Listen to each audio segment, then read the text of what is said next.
So I've seen you or heard you say, I'm not sure if I read or listened, but either way, very clear that you've made the point that it looks likely that certainly the ANC will lose support, and there's a good chance that the DA might as well.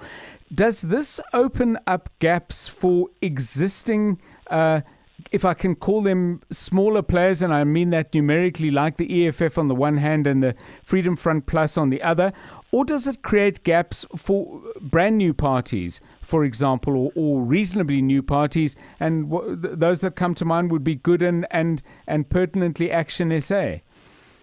Yeah, there's a couple of very specific, interesting ones to talk about, right? So let's start with Action SA. I think that one is really, really interesting.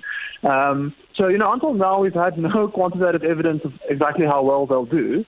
But, the first big sign for me that Action SA may actually be quite a significant player in Gauteng was the fact that the DA chose to take out these attack ads, which are actually playing on 702, yes, to try to convince people not to vote for Action SA. Now, I've worked in election campaigns before, John, and let me tell you, you don't spend millions of rands attacking a party that's not got any support. So it just suggests to me that there are some of your listeners, potentially quite a few, that are former DA voters who are potentially thinking about voting Action SA, and the DA is trying to get them back. So I think that's one thing that's a really interesting trend in this election.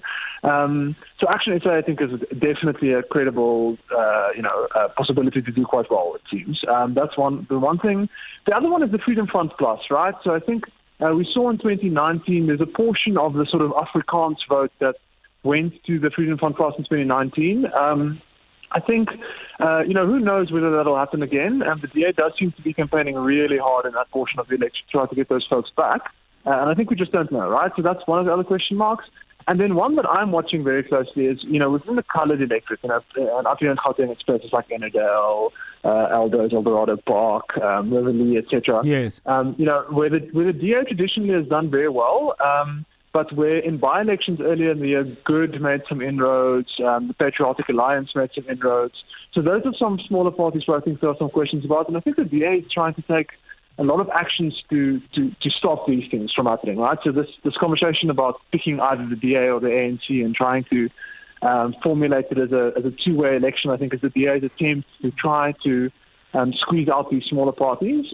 News. Experts. Analysis. Where things stand. What you need to know. Drive home with John Perlman On 702.